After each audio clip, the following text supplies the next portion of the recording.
My fiancé said, "I want to pause the engagement. I need time to think if you're really the right choice." I said, "Take all the time you want." She thought she was the one ending things. But the moment she opened her apartment door that evening, she realized something had already ended hours before she made her decision. I'm Michael, 34, and 3 days ago, my fiancé of 8 months tried to put our relationship on pause to figure things out. What she didn't know was that I'd already figured things out that morning when I discovered text messages that revealed exactly what she'd been doing while claiming to need space. Emma and I had been together for 3 years before I proposed. We met through work, both of us in marketing, different companies, crossed paths at industry events. She was smart, ambitious, had this energy that drew people to her. I fell hard. We moved in together after a year, got engaged last spring, set a wedding date for next October. Everything seemed perfect. About 2 months ago, things started feeling different. Emma became distant, distracted. She'd be on her phone constantly, angling it away when I'd walk by. She started working late more often, going to more networking events that somehow always ran until midnight. When I'd ask about her day, she'd give vague answers and change the subject. Last Thursday morning, Emma left for work before me. She'd been in such a rush that she forgot her iPad on the kitchen counter. She usually took it everywhere. I wasn't snooping initially.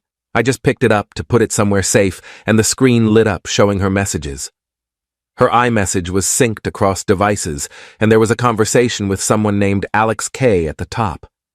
The preview showed, "Last night was exactly what I needed. Thank you for understanding me in ways he never could." My stomach dropped. I opened the thread, scrolled up, read everything, 3 months of messages. Emma and Alex, someone she'd met at a conference, had been talking constantly, flirting at first, then emotional confiding, then explicit discussion of feelings. "I think I'm falling for you. You make me question everything about my relationship. When I'm with you, I feel alive in a way I haven't felt in years." They'd met up. Multiple times. Coffee turned into dinner, turned into late-night drinks. She told me those nights were work events or girls' nights with her friend Sophie. The most recent messages were from the night before. Wednesday. Emma had told me she was having dinner with Sophie. Instead, she'd been with Alex. The messages after showed them saying goodnight around 11 p.m., discussing when they could see each other next. Emma saying she needed to figure out her situation with Michael. I sat at the kitchen table for probably 20 minutes, just staring at her iPad. Then I took photos of everything with my phone, every message, every lie, every time she'd chosen him while pretending to choose me. I didn't confront her that morning. She came back around 8:30 a.m. She'd left something in her car and found me at the table drinking coffee. "You okay?" she asked. "You look upset."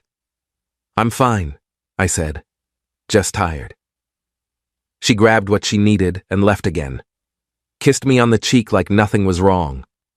I called my brother James, told him everything. He said, "You need to end this. Today.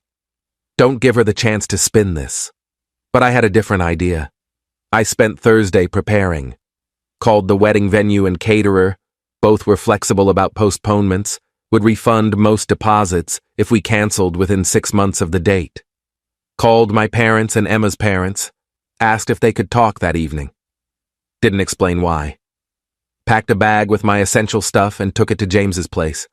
Removed my name from our shared streaming accounts and utilities where possible. Updated passwords on everything we'd shared access to. By Thursday evening, I was ready. Emma came home around 6 p.m. I was on the couch reading. She seemed nervous. "Hey, can we talk?" she said. "Sure. What's up?" She sat across from me, not next to me. "I've been doing a lot of thinking lately. About us, about the wedding, about everything." "Okay.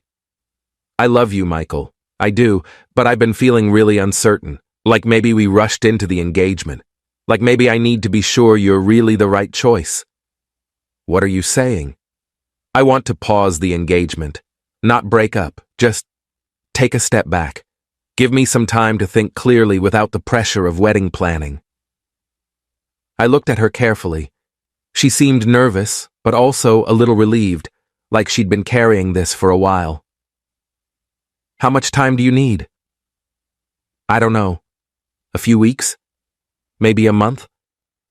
I just need space to figure out what I really want. Space to figure out what you want, or space to figure out if you want to be with Alex? Her face went completely white. What? Alex K. The guy you've been talking to for 3 months. The guy you were with last night when you told me you were having dinner with Sophie. The guy you've been telling that I don't understand you and that he makes you feel alive. Michael, I don't know what I saw your messages, all of them, Thursday morning when you forgot your iPad. She stood up quickly, started pacing. You went through my private messages? You left your iPad unlocked on the counter. The messages were right there. But let's not pretend this is about me invading your privacy. This is about you having an emotional affair, maybe a physical one too, while planning a wedding to me. It's not what you think. Then explain it to me. Explain why you've been meeting up with someone behind my back. Explain why you told him you're falling for him. Explain why you've been lying to me for months. She sat back down, tears starting. I didn't mean for it to happen. Alex and I connected at that conference and we just started talking, and it felt good to have someone really listen to me. You've been so focused on work lately, and I felt lonely and he was there. So you had an affair. We didn't sleep together. Emotional affairs are still affairs, Emma. You've been building a relationship with someone else while engaged to me. You've been lying constantly. You've been choosing him over me while wearing my ring. I was confused. You weren't confused. You were having your cake and eating it too. You wanted the security of me and the excitement of him. And tonight you were going to ask for a pause so you could test drive the Alex option without fully committing to leaving me. Classic having your backup plan strategy. She was full on crying now. That's not fair. What's not fair is you lying to me for 3 months. What's not fair is you making me plan a wedding while you were telling someone else you might be falling for them. What are you saying? I'm saying we're done. The engagement is over. I've already contacted the venue and caterer about cancellation. I've moved my stuff to my brother's place. I called both sets of parents earlier. They're on their way here now, actually. Should be here in about 10 minutes. I wanted to tell them together what happened, so there's no confusion about why this wedding isn't happening. You called our parents? I did. Because I'm not letting you control the narrative on this one. I'm not letting you tell everyone that we mutually decided to take a break, or that we grew apart, or whatever story you were planning. Everyone's going to know the truth. She looked panicked. Michael, please. Can we just talk about this privately? We don't need to involve our families. You involved our families when you agreed to marry me while pursuing someone else. They deserve to know why their kids aren't getting married anymore. The doorbell rang. Emma looked at me desperately. Please don't do this. I stood up and went to the door. Both sets of parents had apparently arrived at the same time, were standing together looking confused. Thanks for coming, I said. Please come in. Emma and I need to talk to you about something. Update 1. The conversation with our parents was brutal. Emma's mom kept asking what was happening, why I'd called this emergency meeting. Emma was crying, asking if we could talk privately first. I just pulled out my phone. Emma's been having an affair, I said simply, for the past 3 months, with someone she met at a conference. I found out yesterday when I saw messages on her iPad. I'm ending the engagement. Emma's dad looked shocked. An affair? Emma, is this true? It's not an affair, we didn't, she started. Show them, I said. Michael, please. I held up my phone showing screenshots of the messages, passed it to my mom who read some, then passed it to Emma's parents. Watching their faces change as they read was painful but necessary. You told this man you were falling for him, Emma's mom said quietly, while engaged to Michael. I was confused, Mom. I didn't know how I felt. You knew enough to lie about where you were going, I said. You knew enough to tell me you were with Sophie when you were actually with him. You knew enough to plan meetups and tell him he understood you better than I did. My dad, who'd been quiet, finally spoke. Son, what do you need from us?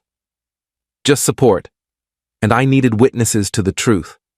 Emma was about to ask me for a pause on the engagement.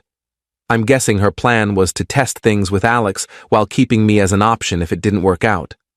I wanted to make sure everyone knew what actually happened. Emma was sobbing. Her mother looked devastated. Her father looked angry. My parents just looked sad. Emma's dad stood up. Emma, get your things. You're staying with us tonight.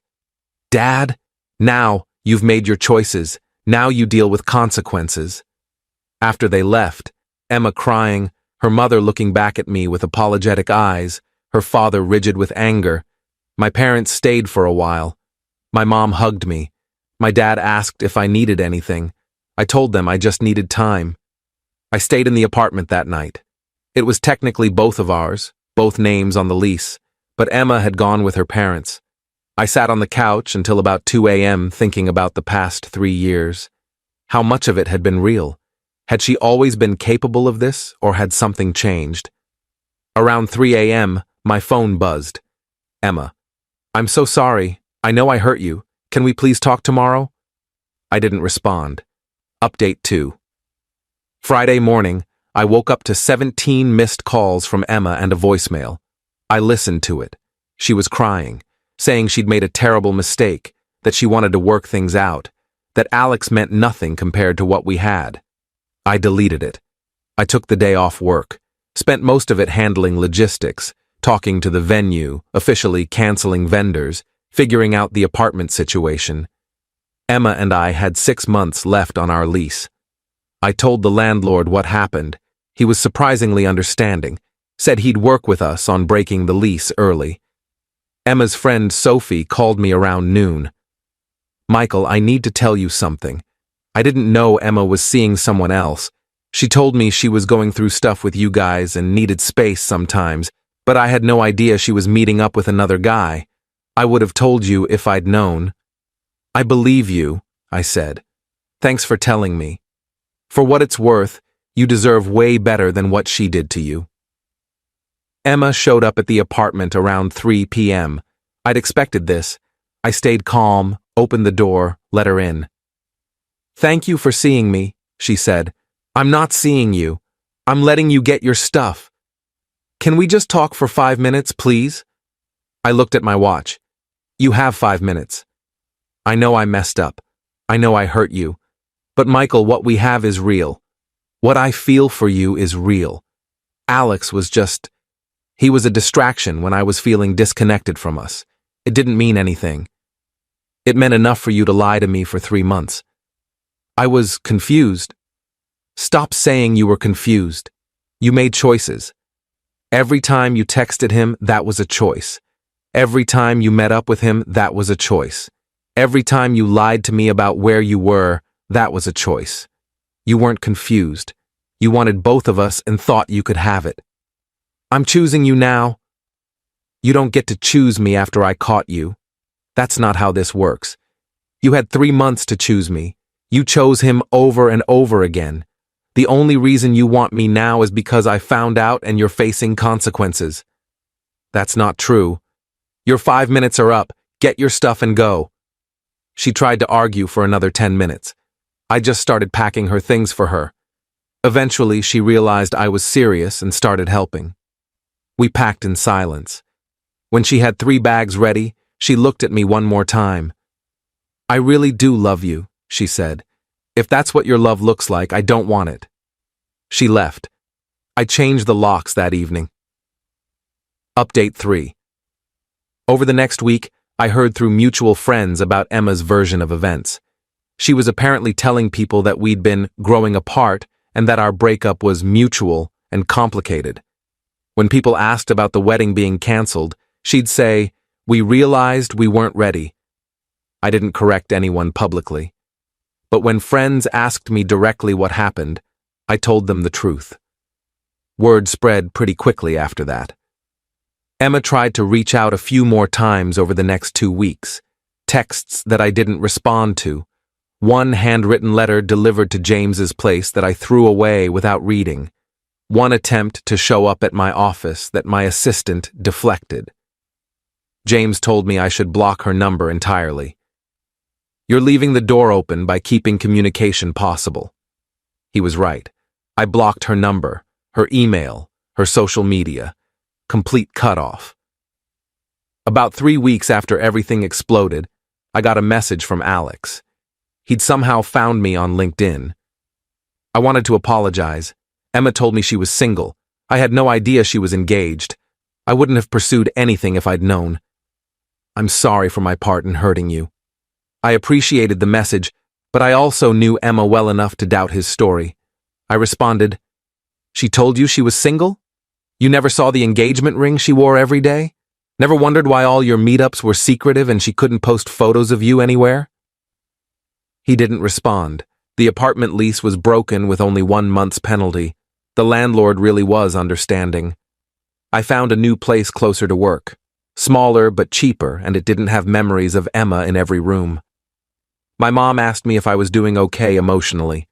Honestly, I was. Angry, yes. Hurt, yes. But also relieved. If I hadn't found those messages, I might have married her. Might have spent years with someone capable of lying to my face every single day. Final update. It's been 3 months since Emma asked to pause the engagement. 3 months since I ended it instead. I'm doing well. Better than I expected, actually. I heard through the grapevine that Emma and Alex didn't work out. Apparently, once the affair was exposed and she was actually available, the excitement faded, and they realized they didn't have much in common beyond sneaking around. They lasted maybe 6 weeks before he ended it. Emma tried to reach out one more time about a month ago. She created a new email address to get around my blocks. Long message about how she'd been in therapy, realized she'd sabotaged our relationship because of commitment fears, wanted a chance to explain everything in person. I didn't respond. My brother asked me if I ever felt tempted to hear her out. The honest answer is no. What would be the point? She made her choices.